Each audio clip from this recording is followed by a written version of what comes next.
Students, welcome back to our channel Gyan lab once again. तो आज हम आपके लिए लेकर आए हैं आपका बायोमोलिक्यूल्स के चैप्टर का आगे का सेशन। पिछले सेशन में हमने बात की थी कार्बोहाइड्रेट्स के बारे में कि कार्बोहाइड्रेट्स क्या होते हैं। They are long chain of carbon, hydrogen and oxygen. आज के सेशन में हम बात करेंगे कार्बोहाइड्रेट्स के अलग अलग टाइप्स के बारे में। तो पहला जो सबसे कार्बोहाइड्रेट्स का टाइप है जो है मोनोसैकेराइड्स। कार्बोहाइड्रेट्स के तीन अलग अलग क्लासिफिकेशन हम डिस्कस करने वाले हैं, मोनोसैकेराइड्स, डाइसैकेराइड्स और पॉलीसैकेराइड्स। आज की वीडियो को छोटा रखेंगे, फटाफट मोनोसैकेराइड्स क्या होता है वो देख लेंगे, इसके टाइप्स देख लेंगे। फिर नेक्स्ट सेशन में मैं आपको डाइसैकेराइड्स और पॉलीसैकेराइड्स एक साथ एक ही वीडियो में बता दूंगी। आपका टॉपिक जितना छोटा रखूंगी उतना आपको जल्दी जल्दी पढ़ने में हेल्प होगी और जल्दी जल्दी सिलेबस कंप्लीट होगा। तो देखो, मोनोसैकेराइड मतलब क्या, पहले वर्ड का मीनिंग समझो। बायोलॉजी में ये बहुत इंपॉर्टेंट है कि आप हर एक शब्द का मतलब समझें। मोनो मतलब होता है वन यानी सिंगल, और सैकेराइड मतलब क्या होता है, शुगर यूनिट्स। ओके, तो जब सिंगल शुगर मॉलिक्यूल होते हैं तो उसको हम बोलते हैं मोनोसैकेराइड्स। इसकी क्या क्या प्रॉपर्टीज आपको दी है। अगर आपको मोनोसैकेराइड्स की कैरेक्टरिस्टिक्स पूछी गई तो आपको कम से कम 4 पॉइंट्स लिखने हैं 2 मार्क्स के लिए। तो पहला पॉइंट क्या दिया गया है हमें यहाँ पर, these are the simplest sugars having crystalline structure. मतलब ये सबसे सिंपल शुगर्स हैं, इनको ज्यादा ब्रेक डाउन नहीं कर सकते। ये पहले से सिंगल मॉलिक्यूल है, आप इसको ब्रेक करके हाफ नहीं बना सकते क्योंकि फिर वो किसी काम की नहीं रहेगी। So these are simple molecules, they have crystalline structure. Crystalline structure मतलब क्या होता है, इनका स्ट्रक्चर क्रिस्टल जैसा होता है। They are easily soluble, easily dissolvable. Okay, so they have crystalline यानी शुगर का स्ट्रक्चर कैसे होता है, एकदम क्रिस्टल जैसा, प्रॉपर शेप। तो they have crystalline structure, sweet taste and soluble in water. इनका टेस्ट स्वीट होता है और ये आसानी से पानी में घुल जाते हैं। They can not be further hydrolysed into smaller molecules. आप इसको और ब्रेक डाउन नहीं कर सकते। जैसे समझो एक चावल का दाना, एक छोटा सा राइस का दाना, ये अपने आप में एक सिंगल मॉलिक्यूल है, इसको आप और ब्रेक डाउन नहीं कर सकते। ब्रेक करोगे तो फूड की क्वालिटी खराब हो जाएगी। So these are simple molecules which cannot be further hydrolyzed. Hydrolyzed का मतलब क्या होता है, ब्रोकन डाउन। आप इसको और ब्रेक डाउन नहीं कर सकते। You can not break down the molecule further, ये ऑलरेडी छोटा मॉलिक्यूल है। दे आर बिल्डिंग ब्लॉक्स और मोनोमर्स ऑफ कॉम्प्लेक्स कार्बोहाइड्रेट्स। इनको हम क्या बोलते हैं, बिल्डिंग ब्लॉक्स। बिल्डिंग ब्लॉक्स यानी कि एक एक मोनोमर से मिलके आपका पॉलीमर बनता है। मोनोमर मतलब क्या होता है बच्चों, मोनोमर मतलब कि सिंपल मॉलिक्यूल या सिंगल मॉलिक्यूल। और पॉलीमर मतलब क्या होता है, जब बहुत सारे, समझो ये एक मोनोमर है तो ऐसे बहुत सारे मोनोमर्स एक साथ आके जब जुड़ जाते हैं तो इससे हमको मिलता है पॉलीमर। पॉली मतलब बहुत, मोनो मतलब वन। तो मोनोमर से हमको बहुत सारे सिंपल सिंपल मॉलिक्यूल्स मिला के हम पॉलीमर बनाते हैं। They have the general molecular formula CH2ON। हमारे मोनोसैकेराइड्स का जनरल मॉलिक्यूलर फॉर्मूला क्या है, CH2ON। यानी कि जितना भी हाइड्रोजन, जितना भी ऑक्सीजन होगा उसका डबल अमाउंट में आपका हाइड्रोजन प्रेजेंट होगा।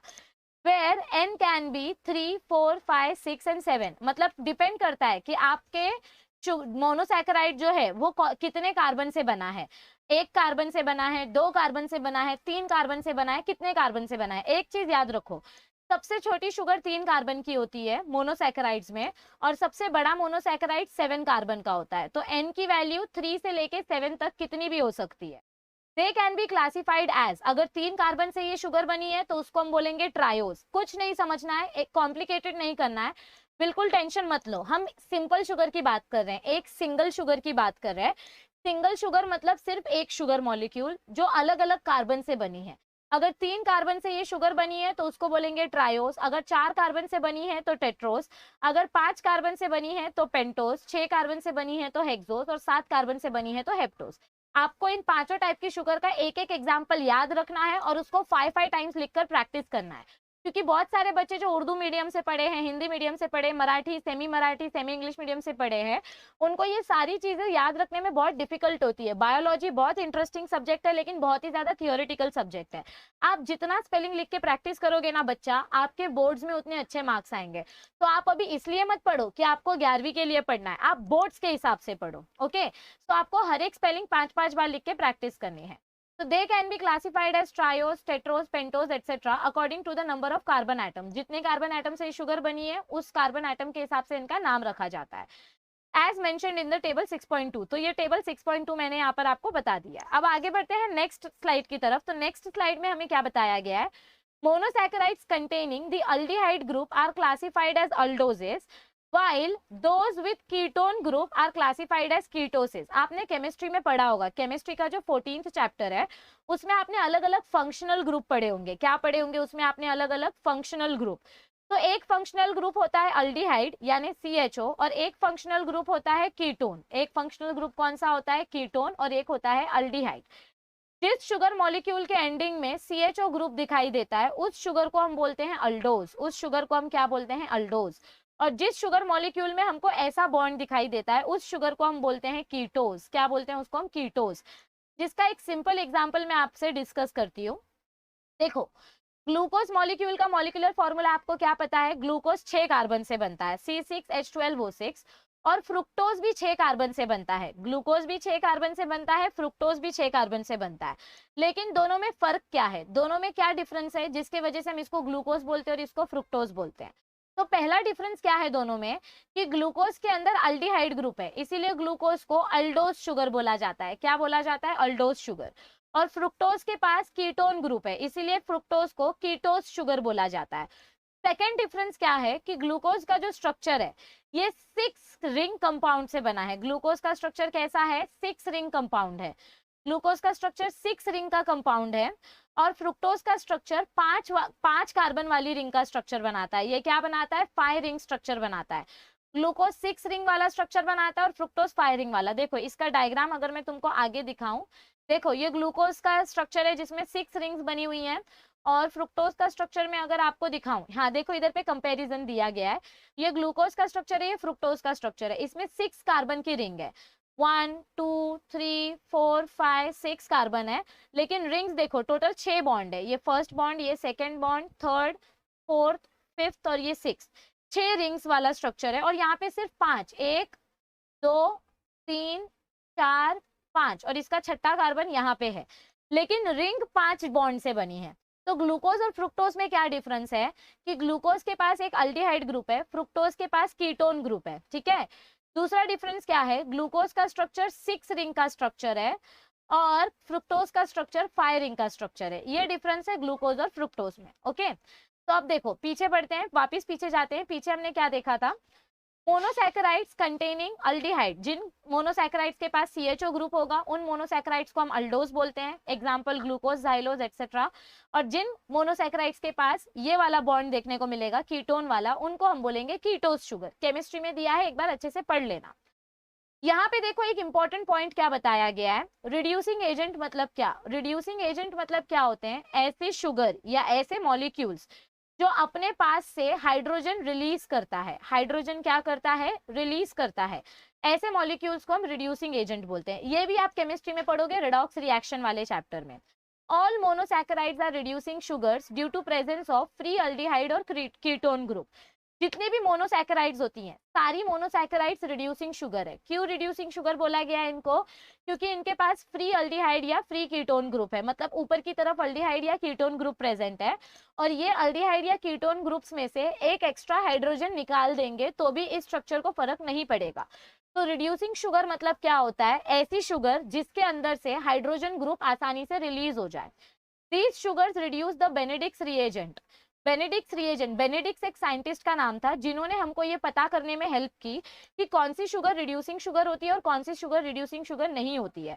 अब आप सोचोगे मैम रिड्यूसिंग शुगर का क्या फायदा है? तो बेटा रिड्यूसिंग शुगर का ये फायदा है, they are capable of transferring hydrogens to other compounds, a process called reduction. अगर कोई दूसरा कंपाउंड जो आपके सेल में प्रेजेंट है और वो इम्बैलेंस्ड स्टेज में है, तो उसको बैलेंस करने के लिए अगर एक्स्ट्रा इलेक्ट्रॉन की जरूरत पड़ेगी तो वो एक्स्ट्रा इलेक्ट्रॉन हमारे ग्लूकोज से उसको मिल सकता है, यानी हमारे मोनोसैकेराइड से उसको मिल सकता है। तो ये हमको बेनेडिक्ट साइंटिस्ट जो थे उन्होंने पता करने में हेल्प की थी। उन्होंने एक ऐसा कॉपर का सोल्यूशन लिया ब्लू कलर का, जिसमें जब उन्होंने मोनोसैकेराइड्स ऐड किया तो वो सोल्यूशन ग्रीन हो गया। मतलब पहले ये सोल्यूशन ब्लू था लेकिन इसमें शुगर ऐड करने के बाद ये सोल्यूशन ग्रीन हो गया। तो इसका मतलब शुगर में से कुछ हाइड्रोजन मॉलिक्यूल्स इस सोल्यूशन में गए जिसके वजह से इसका कलर चेंज हो गया। और ये सिर्फ मोनोसैकेराइड्स में देखा जाता है। किसके वजह से होता है? ये मोनोसैकेराइड्स के वजह से। ओके, मैंने आपको पहले बताया हम 3 टाइप की शुगर्स पढ़ने वाले हैं, मोनोसैकेराइड्स, डाइसैकेराइड्स, पॉलीसैकेराइड्स।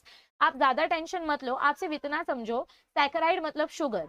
अगर सिंगल शुगर है तो उसको मोनोसैकेराइड बोलेंगे, दो अलग अलग शुगर मॉलिक्यूल्स अगर एक साथ आ जाएंगी तो उसको डाइसैकेराइड बोलेंगे, और दो से ज्यादा शुगर्स अगर एक साथ आ जाएंगी तो उसको पॉलीसैकेराइड बोलेंगे। ठीक है, अब आगे देखो हमें क्या बताया गया है।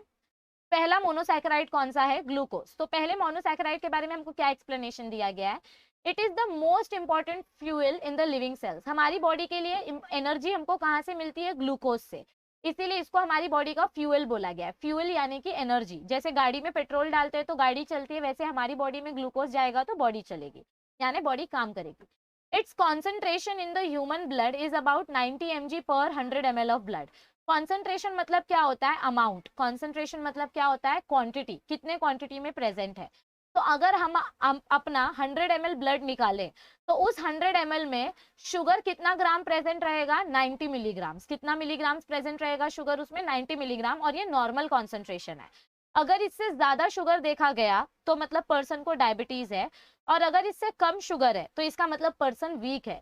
तो ज्यादा भी नहीं कम भी नहीं, 90 होना चाहिए। Okay, the small size and solubility in water of glucose molecules allows them to pass through the cell membrane into the cell। ये ग्लूकोज मॉलिक्यूल इतना छोटा होता है साइज में कि ये सेल के थ्रू कैसे भी अंदर जा सकता है, मतलब सेल मेम्ब्रेन को क्रॉस करके ये आसानी से सेल के अंदर भी चला जाता है और सेल के बाहर भी आ जाता है। Why, because it is very small in structure. Energy is released when the molecules are metabolised by cellular respiration. जब जब हम ग्लूकोज मॉलिक्यूल को ब्रेक करते हैं, जब जब हम ग्लूकोज मॉलिक्यूल को ब्रेक करते हैं तो एटीपी रिलीज होता है और एनर्जी रिलीज होती है, और यही एनर्जी हमारे सेल्स यूज करते हैं एक्टिविटी करने के लिए, डे टू डे वर्क करने के लिए। इसका मतलब ग्लूकोज बॉडी में होना बहुत जरूरी है। ग्लूकोज बॉडी में होगा तो ग्लूकोज को ब्रेक डाउन करके एनर्जी ली जाएगी और उसी एनर्जी से हमारे सेल्स काम करेंगे। अब आगे देखो, ग्लूकोज का स्ट्रक्चर आपको ये बताया गया है, ये स्ट्रक्चर आपको प्रैक्टिस करना है, एग्जाम में आ सकता है, तो इसको अच्छे से प्रैक्टिस करो। इसका देखो, फर्स्ट हाइड्रोजन ऊपर, सेकंड हाइड्रोजन ऊपर, कैसे याद रखना आपको ये स्ट्रक्चर मैं आगे बताती हूँ। ये स्ट्रक्चर आप प्रैक्टिस करो, इसको याद रखने का ट्रिक मैं आगे बताऊंगी। अब बारी आती है गैलेक्टोज की। किसकी बारी आती है, गैलेक्टोज की। ये स्लाइड क्लीन कर देते हैं। हाँ, तो अब देखो इधर हमको गैलेक्टोज के बारे में क्या बताया गया है। ये भी एक तरीके का मोनोसैकेराइड है, यानी सिंगल शुगर है। It looks very similar to glucose molecule. ये सेम टू सेम ग्लूकोज के जैसा दिख रहा है। देखो गैलेक्टोज और ग्लूकोज का स्ट्रक्चर देखो सेम टू सेम है, सिर्फ ये वाला जो स्ट्रक्चर है ना, ये थोड़ा सा डिफरेंस है। ग्लूकोज में H फोर्थ कार्बन पे लेफ्ट साइड में होता है, और गैलेक्टोज के अंदर फोर्थ कार्बन का H राइट साइड में होता है, सिर्फ यही डिफरेंस है। इसको अल्फा और बीटा पोजीशन बोलते हैं, जो आप आगे जाके 15वीं में पढ़ोगे।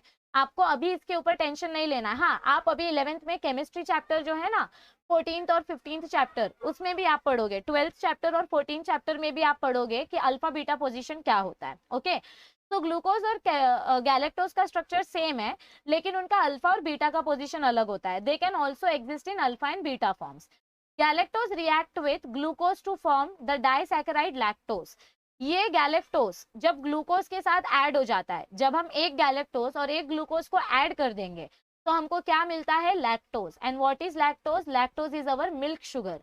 दूध पीने से जो ताकत मिलती है, क्योंकि दूध के अंदर लैक्टोज होता है, वो लैक्टोज कैसे बनता है, लैक्टोज डाइसैकेराइड है, यानी वो दो शुगर मॉलिक्यूल से बना है। कौन से दो शुगर मॉलिक्यूल से, एक ग्लूकोज और एक galactose. However, glucose and galactose cannot be easily converted into one another। ये दोनों स्ट्रक्चर भले ही एक जैसे दिखते हों, लेकिन आप इनको जल्दी बदल नहीं सकते। मतलब अगर आप ऐसा सोचोगे कि मैं यहाँ का H उठा के यहाँ पे डाल दूं तो मुझे गैलेक्टोस मिल जाएगा, इतना आसान नहीं होता है जितना दिखाई दे रहा है। ओके, तो they cannot be easily converted into one another. Galactose cannot play the same role in respiration as glucose. आप जब रेस्पिरेशन वाला चैप्टर पढ़ोगे तो उसमें आपको पता चलेगा कि ग्लूकोज का क्या इंपॉर्टेंस है और क्यों ग्लूकोज की जगह गैलेक्टोज नहीं ले सकता। देखने में भले ही दोनों थोड़े बहुत सेम हो, लेकिन इन दोनों का फंक्शन अलग अलग होता है। गैलेक्टोज ग्लूकोज के साथ मिलके लैक्टोज बनाता है और ग्लूकोज अलग से एनर्जी प्रोड्यूस करता है। तो दोनों सेम सिर्फ दिखते हैं, पर फंक्शन दोनों का अलग है। ओके, अब नेक्स्ट शुगर हमको बताई गई है फ्रुक्टोज। फ्रुक्टोज के बारे में क्या बोला गया है, ये तो आपका फेवरेट शुगर है क्योंकि बहुत कम पढ़ना है इसमें। तो it is the fruit sugar, यानी कि फ्रुक्टोज हमको फ्रूट से मिलता है, FF ऐसे आप याद रखोगे। And chemically it is a ketohexose, but it has a 5 atom ring rather than a 6 atom ring. ये मैं आपको कितनी बार बोल चुकी कि फ्रुक्टोज का रिंग जो होता है वो 5 कार्बन का रिंग होता है और ग्लूकोज का जो रिंग होता है वो 6 एटम का रिंग होता है, 6 रिंग स्ट्रक्चर होता है। Fructose reacts with glucose to from sucrose, एक फ्रुक्टोज और एक ग्लूकोज मिला के क्या बनाते हैं, sucrose molecule. Sucrose is a disaccharide. Sucrose क्या है, डाइसैकेराइड, यानी 2 शुगर, एक फ्रुक्टोज और एक ग्लूकोज से मिलके सुक्रोज बना है। तो 2 शुगर मॉलिक्यूल से मिलके जब कोई शुगर बनती है तो उसको हम बोलते हैं डाइसैकेराइड शुगर। क्या बोलते हैं उसको हम, डाइसैकेराइड शुगर। देखो यहाँ पे फिर से आपको सेम स्ट्रक्चर में बता रही हूँ बार बार। तो ये देखो, जो H आपके लेफ्ट साइड में होता है वो हमेशा रिंग में ऊपर की तरफ होता है। कहां पर होता है, ऊपर की तरफ। यहाँ कुछ नहीं है मतलब H है। देखो OH अगर लेफ्ट साइड में है तो OH, फिर ये देखो फर्स्ट कार्बन आपका यहाँ पर है, ये फर्स्ट कार्बन है, तो फर्स्ट कार्बन, फिर सेकेंड, थर्ड, एक मिनट, हाँ ये 6th कार्बन है, ये 5th कार्बन है, ये 5th कार्बन देखो सब लोग बेटा, फिर ये आपका 4th कार्बन है। 4th कार्बन में क्या बताया गया हमको, इधर पे OH नीचे है, OH राइट साइड में है मतलब नीचे है। 3rd कार्बन में OH लेफ्ट साइड में है मतलब ऊपर है। 2nd कार्बन में OH राइट साइड में है मतलब नीचे है।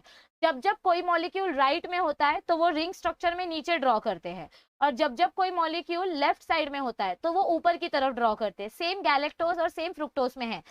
इसको हम फिशर प्रोजेक्शन फॉर्मूला भी बोलते हैं, रिंग स्ट्रक्चर भी बोलते हैं। ये पूरा आप केमिस्ट्री में पढ़ोगे तो आपको अभी स्ट्रेस लेने की जरूरत नहीं है। आपको सिर्फ ये रिंग वाला स्ट्रक्चर जो आपकी टेक्स्ट बुक में दिया गया है ग्लूकोज का, वो 5 बार ड्रॉ करके प्रैक्टिस करना है, ठीक है।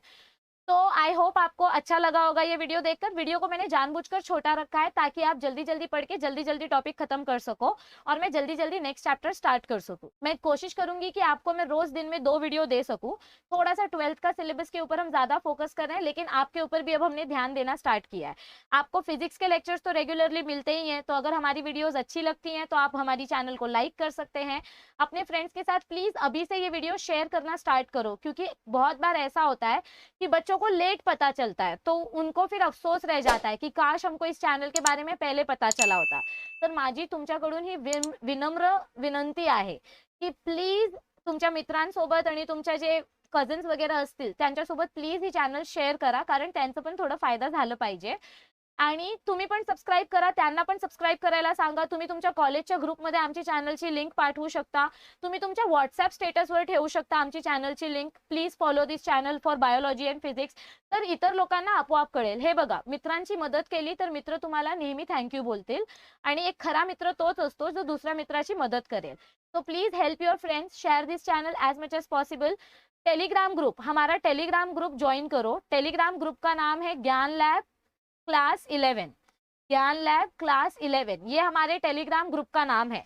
इस वीडियो का डिस्क्रिप्शन जो है वहां पे मैंने आपको टेलीग्राम की लिंक दी है, आप उस लिंक पे क्लिक करोगे तो डायरेक्ट ग्रुप में ज्वाइन हो जाओगे। तो प्लीज टेलीग्राम ग्रुप ज्वाइन करो, क्योंकि वहां पर हम आपको चैप्टर्स की नोट्स प्रोवाइड करने वाले हैं, टारगेट की नोट्स प्रोवाइड करने वाले हैं, जिससे आपका पोर्शन जल्दी जल्दी पढ़ के खत्म हो सके। तो बने रहो ज्ञान लैब चैनल के साथ। जल्दी आपको नेक्स्ट वीडियो मिलेगी। पढ़ाई करते रहो, तबियत का ध्यान रखो, जितना हो सके उतना चैनल को शेयर करो। आपके लिए हम जल्दी नए नए सरप्राइज वीडियोस लाने वाले हैं, बस पढ़ाई करते रहो। मिलते हैं जल्दी। Thank you, stay tuned, see you soon.